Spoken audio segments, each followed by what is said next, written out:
Alright champions, hello, welcome to Monday's Facebook video.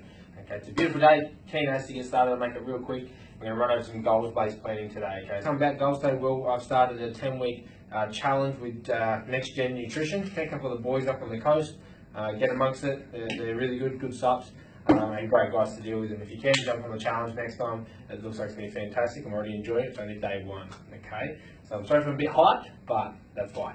Alright, so what are we doing? Goal setting. First thing with goal setting, you make sure you follow the SMART principle, okay? Make sure your goal is specific, measurable, attainable, relevant, and time-based. A lot of people say when I ask them, what do you want? I want to be a billionaire. Well, why? Well, I just want to be a billionaire. There's no accountability on it. There's no time-based. So they just say it's so far out of reach, I don't feel bad if I don't meet it. You need to be accountable. So time-based gives you a time frame, makes you work hard for it. What types of goals can we have? So we can have career, okay? You want to do something in your job role. Family, relationship, it's a big one, okay? You want to improve on your family, your relationships every year. Attitude, mental health, okay? Making sure your mind frame is in the right place. You need to stay professional about that. Physical, training, and eating, wellness, all that good stuff. Community, going and giving back charities, army reserves, those kind of things, right? Helping the kids out, doing something with your job, giving back to the community. Physical and health, so again, physical, but also the nutrition side, wellness, getting that good fuel in your body, making sure you're a bit healthier than you are now. Stop drinking, less drinking, etc. Stop smoking, that's a big one. Lifestyle, so traveling, buying that car you want, but earning it, getting the house you want, those are the lifestyle, the luxury things. Hobbies and sports, so for me it's golf, right? At the moment it's golf. Might be football, might be gym, could be anything there. Gemma, my fiance, at the moment she's got a food page, not for any real reason other than she wants a hobby to do and she's really enjoying building this Instagram food page. Food by Gem, get on there, there's a nice shout out there. Last but definitely not least, financial. Okay, financial. Now a lot of these are intertwined and this one can play a massive role in almost everything you do because if you have enough money for it and you're planning for it, you usually need cash flow to achieve a lot of these things. Getting this sorted can really open gateways to the rest, but vice versa, getting these gateways sorted, physical, mental health, those things can open gateways for your financial as well, getting your mindset and the right things. So they do play a big part, but today we're going to focus heavily on this one. Right, so why? Why do we need to set goals? So, motivation, okay? Getting goals gives you motivation to work towards what you want. Planning, 6 P's. Prior planning prevents poor performance, okay? Planning is essential with your goals based to make sure you're achieving what you want to achieve. So don't be one of these people that gets to 50 years old and goes, oh, life's too hard, I don't have enough time, oh, it's all this, that, the world's against me. Everyone has the same amount of time, champion. Get in there, get it done, stop making excuses. Purpose, give yourself a purpose in life. Sometimes you might sit on the couch and be like, what am I doing? Right? It's because you haven't set your goals, you have a purpose. Once you have a purpose, you jump out of bed every morning and you're really getting and really enjoying what you're doing. Visualization, we've got one of the geniuses here at work, one of the big dogs, he calls it preflection. It's the word he started. So sports people do, athletes do before they play a game. Visualizing what you're going to do, visualize that goal, visualize achieving that goal, right? Preflect on it. That's nice, I like it. Preflect on it and make sure that you can see it happening so that when you're going through things, right, it's going to give you confidence because you've already looked at it happening.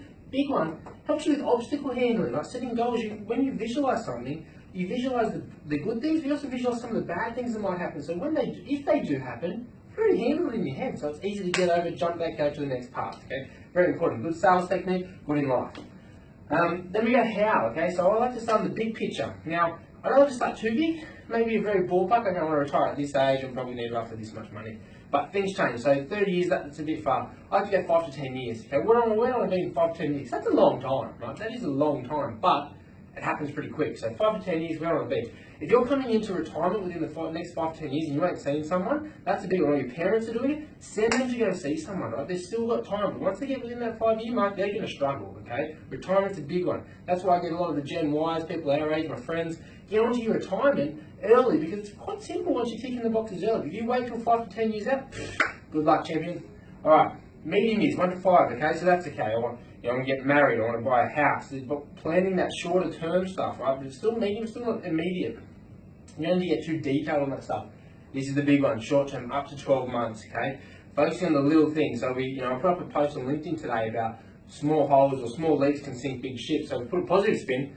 You get any of the golfers out there, anyone who's not golf, you'll hate this, but anyway, if you take a shot off every hole when you play golf in an 18-hole match, that's the difference between a hacker, me, and a pro. Okay, one shot. one shot. It's a, make sure you don't miss that little putt, or making sure you don't duff that chip shot. Things like that, right? So little things add up. So what we do is we start quarterly. Okay, what do I achieve in the quarter? Revenue targets, or how many times do I want to play golf, whatever that is, right? Quarterly. Then monthly, okay, each month, what do I want to tick off each month to meet my quarterly achievements? And then weekly is a big one. How am I going to schedule my week, right? What am I going to do from Monday to Friday, then on the weekend to achieve that bigger picture, okay? Day, super important. So I'll show you in a minute. I'm going to schedule day. Every day, I schedule what I'm going to do. I schedule my posts, I schedule my lunch, I schedule my workout, I schedule my family time. On the weekends, I schedule my study time, I schedule my golf, right? Scheduling everything is really important to make sure you're ticking off. You don't schedule absolutely everything. I do have some leeway, but scheduling a broad day, getting a routine is very important. Now, if you're not a process person, a military person, step 1, 2, 3, that's fine, but routines are still important. One way I've heard Joe Rogan speak about it is he has a list of things throughout the week that he must tick off. Mainly physical and health, right? So I want to run 3 times a week, swim 2 times a week, 4 weight sessions, right? He doesn't process it every day. He gets up and what he feels like, okay, I feel like running, so I'm going to run. I feel like swimming. Now, the negative of that, you might get to the end of the week and have 3 runs left or 3 this left, and you might not want to do it, but you have to, okay? But that next week you might switch it up a bit, right? So you don't have to do a process, but having a routine and having things ticked off throughout the week is really important. Okay, when? It's important not just go, I'm just going to give it a crack today, okay? You've got to plan. Planning is super important. Remember, 6 Ps. You've got to plan, and that includes the start date. Plan the start date. So start planning now. Don't start now. Start planning now. Then plan to start. So start your plan. Decide what I'm going to do, and then this is what I'm going to do it, and kick off on that day. Get everything ready. So when you're ready to launch, you're ready to go. Start at your planned date. Start planning ASAP, okay? And don't just start. So, every plan. Each day, Monday to Friday, this is how I operate. 5:30 till 6, I get up, I do cardio, and I walk with my fiance Gemma and my dog. So I get a bit of family time in there as well. I get ready between 6 and 7, I commute. Between 7 and 8, and I do my marketing on the bus.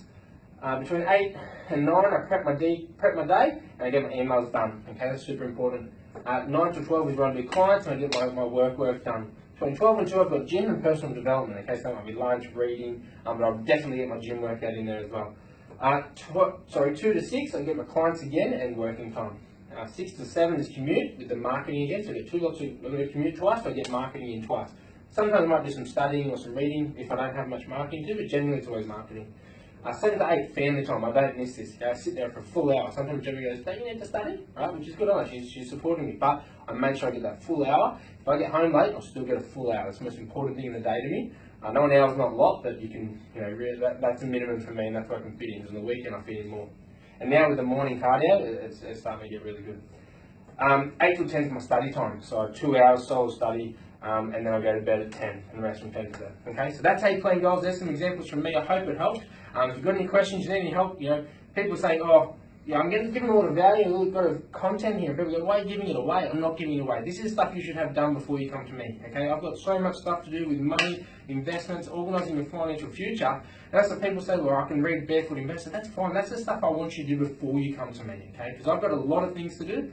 And just remember, one of our big things, we get people to do things they know they need to do in a time they otherwise wouldn't. Okay, this is stuff, your money is a lot of things, oh, I know I can do it, I've got to do it. You're not going to do it. That's what I get to do, okay? But if you can, I'd love you to have all this done before you come to me so we can kick off with the ground running. Alright dudes, stay well. Remember, Next Gen Nutrition for your subs if you need them. Jump onto that challenge. You want to lose weight, gain muscle, lean muscle, you've got it all. Get in, give them a shout out. And don't forget, before you spend coffee as well. Had some of that this morning. I'm flying and I'm having a great day. Love you all. Speak soon. Get in touch if you need me. Cheers.